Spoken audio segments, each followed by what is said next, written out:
Before I start this video, I just want to say that it's not just genetics that makes a strong bench.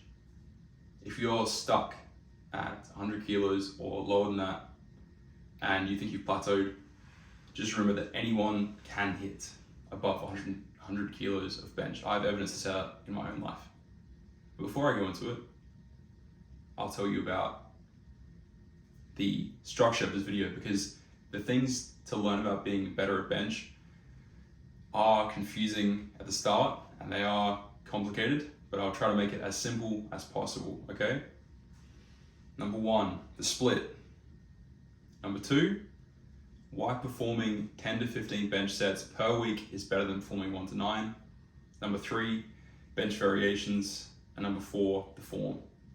So you might have noticed that it's not all just about the form or some trick to doing it, because there are tricks, but I'll get into more about the volume now.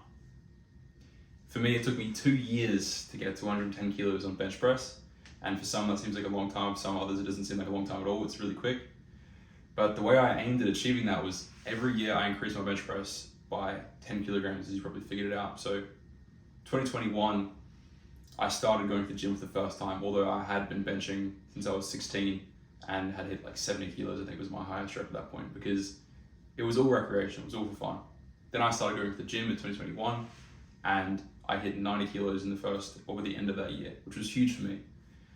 Then 2022 happened and I hit 100 kilos. I was super proud of myself. I was like, fuck dude, that's sick, because everyone knows that when you hit 100 kilos for the first time, it's the best feeling in the world. And then from that point on, I was addicted. So there's no going back now, you know? And then 2023 happened, I hit 110 kilos and I just keep going up year by year, 10 kilos per year, okay? That's my evidence. So number 1, the split. The split isn't something that I'm tricking you to do, to take anabol or steroids or tren, you know, or D-bol. But depending on what you're doing is what I'm saying is your workout split. So push-pull legs or bro split or another 4-day split or any other thing that's a split, known to man, whatever your gym routine is, hopefully and preferably you're at least doing 2 to 3 days of benching per week if you want to increase your bench press. You know, gripping that big fucking barbell and pressing 3 times a week is gonna get you strong, right? So when I reached 110 kilos per week, I was doing push-pull legs, which means I was at the gym 6 times per week, and that's optimal if you're not trying to just do compound movements or you haven't got anything else going on with your life. And I decided to increase my bench press volume to 3 times a week, all right? At the start of 2023, or maybe a little way through, I increased it to 3 times per week from 2. So I would bench on Monday, Wednesday, I knew it was Thursday, Monday, Thursday, and Saturday. And you might be asking, well, how the fuck did you manage that? Because you've only got 2 push days in the week and you did it 3 times a week, okay? Yes, you got me. I did bench press on leg day, okay? Bench press was leg day for me, all right? But forgive me, because I still did legs in that day. I just spent 20 minutes, the first 20 minutes doing bench press. The next 50 minutes was still legs, all right?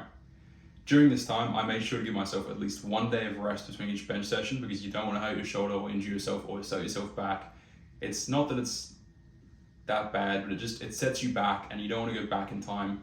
And you know, you don't want your friend to get stronger than you just because you strained your shoulder and it's out of the game for 2 months because you can't use it because you haven't been recovering it, right? And you've been treating it badly on the bench.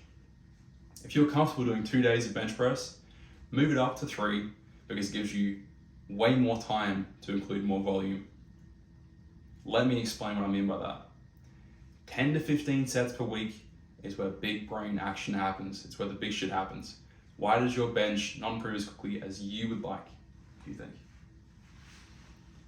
Because volume of sets equals weekly strength gains. That's what the science says.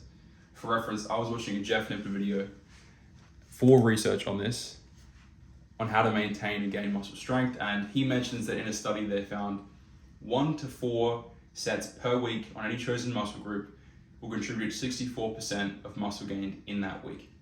For example, if you hit biceps once per week, you will achieve 64% of the maximum muscle gain in that week. So almost half, okay? Which is still good because you're still gaining for doing 1 set a week of intense bicep workout for 1 set. That's pretty good, okay? But here's the juice. Here's where it gets good. If you do 5 to 9 sets, you'll achieve 84% of the maximum muscle gained that week. This means that if you do 10 sets per week, you'll be above 84% of the maximum muscle gained. Also in this study, they mentioned how compound movements and individual muscle movements were different from each other, but they all yielded the same results, which was that doing more sets of something gave you more maximum muscle gains. We're going to Gainstown, gym bro stuff. I'll link all the relevant stuff in this description of this, okay, of this video. Number 3, bench variations. This is also extremely important. A lot of the people who talk about this had something in common, and that was they all talked about making sure you train bench differently in the days you do it each week. So the first video I watched on this was Jeremy Ethier. He talked about the 3 different bench sessions as being the best form of increasing strength. He links to a study that found that if you change your rep range and intensity, you double the gains of someone who doesn't.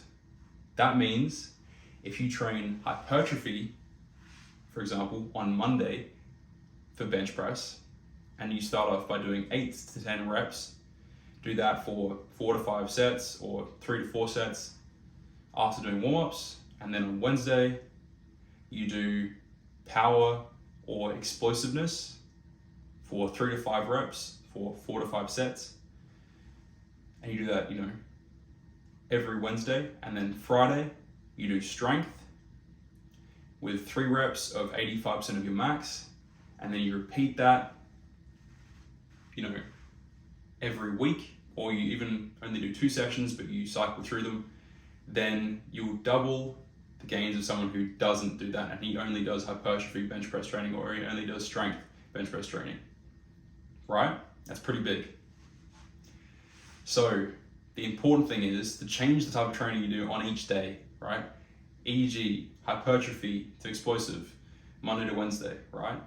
Nicholas Burnt was a guy who's recently broke a world record at the age of 16. He's 17 now, but he, at 16, benched 130 kilos. And he also said that he varied his training 3 to 4 times per week, doing each of these types of training in his bench press split. I'm not sure if you watched that Jeremy Ethier video as well, but either way, it worked for him. The last thing I want to talk about, it's a pretty big topic, so brace yourself. It's form, okay? As long as you perform bench press right, you can do 3 sets per week, or 2 to 3 sets per week. Even 2 form is important, okay? Because you don't want to hurt your shoulders, you don't want to hurt your back, and you don't want to hurt your arms or your wrists. A few problems I went through when I was getting better at bench was I would strain my shoulders and I would strain my lower back, and I know what the pain is like. I've never dropped it on my neck, but I've dropped the bar on my body as well. So there are things we can do to stop those things from happening and actually traumatizing us to never want to do bench again. So you don't avoid silly little pain and doing little things on bench to hurt yourself. Make sure your hands are outside your shoulders. So imagine your shoulder width to your bar, do outside of that, okay? That being said, it does vary from person to person. They're comfortable grips. I'm actually a bit closer in, but going outside is a bit harder for me, so I like to go closer in, okay? If you're more comfortable going closer in or closer outside, find what's comfortable for you is what I'm saying. Make sure when you grab the bar and it's down at your chest, your thumbs aren't around the bar like that, or behind the bar, they're around the bar like this, and they've gripped the bar. The last thing you want to do is have your thumbs behind it. We call that the suicide grip because it's going to land on your neck, and you don't want it landing on your neck because that's going to hurt, okay? It rarely happens in the case where someone has their thumb gripped down the bar, they drop it on their neck. The last thing for the upper body is pull your shoulders back and down. This is going to engage all of the muscle in your back to support your bench press, okay?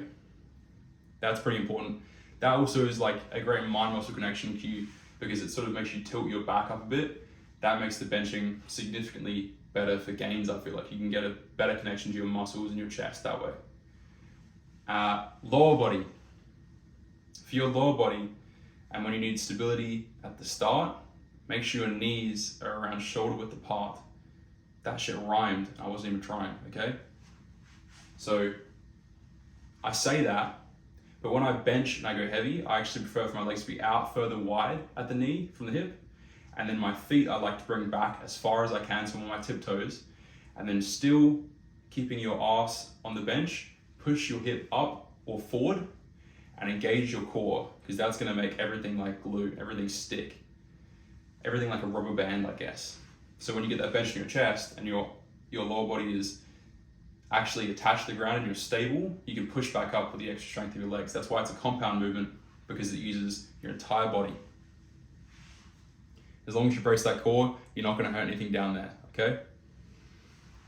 Everyone also should be wary of the fact that they're not always gonna have a gym partner to spot them or have anyone else in the gym to see them. Sometimes there may be rare cases when no one sees you and you're struggling to get the bench press up and you're like, what the fuck do I do? Okay? In that case, I'm not sure if you've had that already, but I've had that plenty of times where I've had it drop on my chest and I've had to roll it off. I usually do it like that, or if it's too heavy and it's like PR, when I hit 110, I tried to do it again later on, and I didn't hit it because I failed. I didn't eat enough food, I didn't have enough energy to do it, and so I was just a bad day. I had to push it off to the side, and yeah, it seems embarrassing. It is what it is. Get over it, okay? If you can get over it, then you're much more likely to be comfortable with going to failure and not scared about dropping it on your neck, because there's only really few ways you can actually hurt your neck by doing that. All right? Usually it doesn't happen either, okay? So if you can't get the weight back up, don't panic. Just drop it on your chest and roll it off, and then put it back on the bar or put it on the ground or push it off that way. But whatever you fucking do, make sure you don't have barbell clamps on either side of the bar weight. Because if you do, then you can't push off the side in an emergency. It's why I recommend you don't put these on, okay? There's no fucking point to doing it. It's just gonna be detrimental to you, like your safety. It's potentially gonna hurt you if you have them on, okay? If you're not stable and you're worried about the bar going left and right, you should probably work on your form, okay? And go back to what we talked about, the lower body, because that's gonna actually make you solid and stick like glue and not wobble around.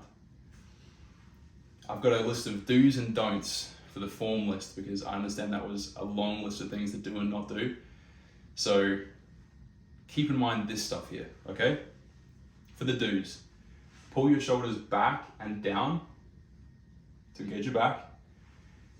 Find a comfortable grip on the bar, which just comes with practice, around the outside of shoulder width, okay? So kind of what I'm doing now with my hands. See, they're not in like this, they're out here, okay? Knees out as far as you need to be stable, as long as it's not hurting your back.